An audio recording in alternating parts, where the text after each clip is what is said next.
दैनिक जागरण का संपादकीय डिक्टेशन। गति 100 शब्द प्रति मिनट।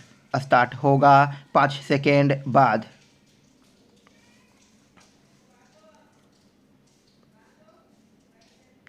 स्टार्ट।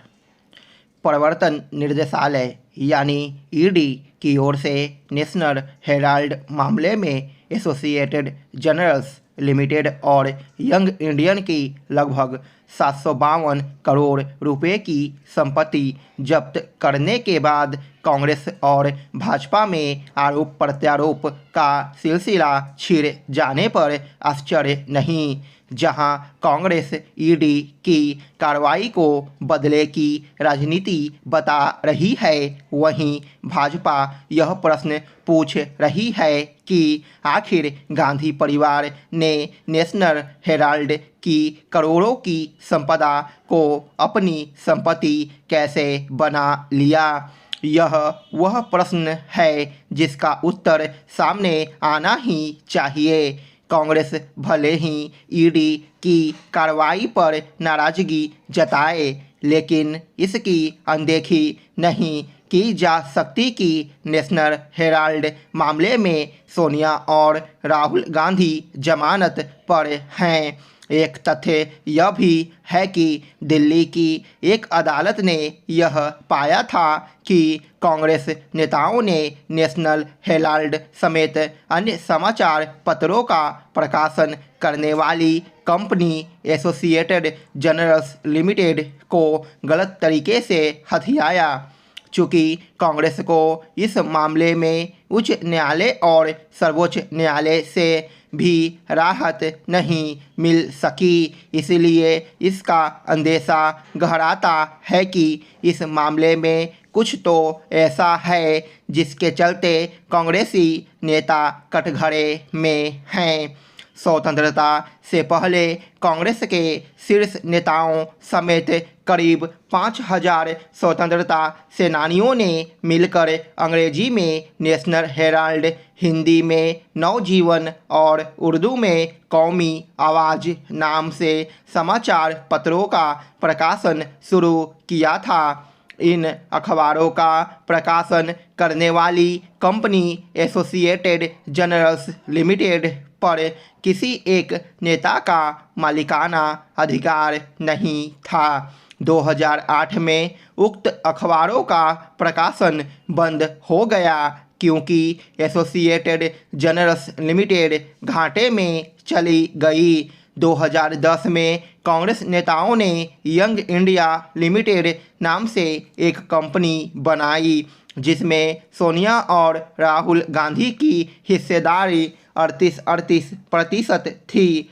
शेष हिस्सेदारी उन कांग्रेसी नेताओं के पास थी जो गांधी परिवार के करीबी थे। कांग्रेस ने एसोसिएटेड जर्नल्स लिमिटेड को घाटे से उबारने के लिए 90 करोड़ रुपए का कर्ज दिया, लेकिन इससे भी उसकी आर्थिक स्थिति सुधरी नहीं। इससे मामले में पहला सवाल यह उठा कि क्या किसी राजनीतिक दल को इस तरह से किसी कंपनी को कर्ज देने का अधिकार है। यह सवाल इसलिए उठा क्योंकि आयकर संबंधी नियम किसी दल को इसकी अनुमति नहीं देते कि वह किसी कंपनी से लेन देन करे। गांधी परिवार और उसके करीबी नेताओं के स्वामित्व वाली यंग इंडियन कंपनी पर एक गंभीर आरोप यह भी है कि उसने महज 50 लाख रुपए देकर एसोसिएटेड जर्नल्स लिमिटेड का अधिग्रहण कर लिया और इस तरह वे इस कंपनी की करोड़ों की संपत्ति के स्वामी बन गए। यह संपत्ति दिल्ली, मुंबई, लखनऊ आदि शहरों में है।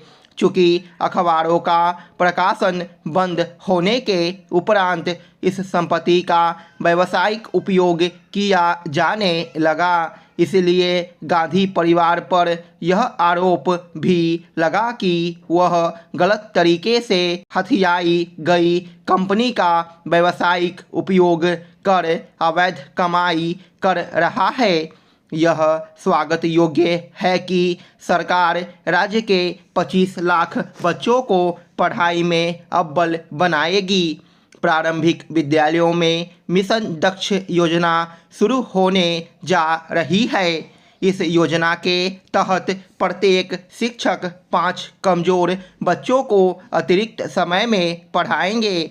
अप्रैल में बच्चों की जिला स्तर पर परीक्षा ली जाएगी। निश्चित रूप से इससे पढ़ाई में कमज़ोर बच्चों को आगे ले जाने में मदद मिलेगी। ग्रामीण क्षेत्र में पढ़ने वाले सभी बच्चों को अभिभावक कोचिंग क्लास नहीं भेज पाते। ऐसे में ये बच्चे उच्च शिक्षा प्राप्त करने से वंचित रह जाते हैं।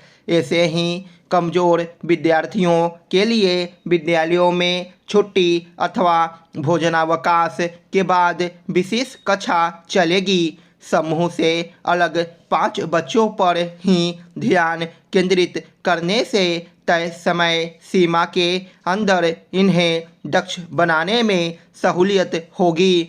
सरकार का ध्यान प्रारंभिक शिक्षा से ही बच्चों की नींव मजबूत करने पर है। शुरू से शिक्षक की नज़र विद्यार्थियों पर रहेगी तो वार्षिक परीक्षा में उन्हें आसानी होगी।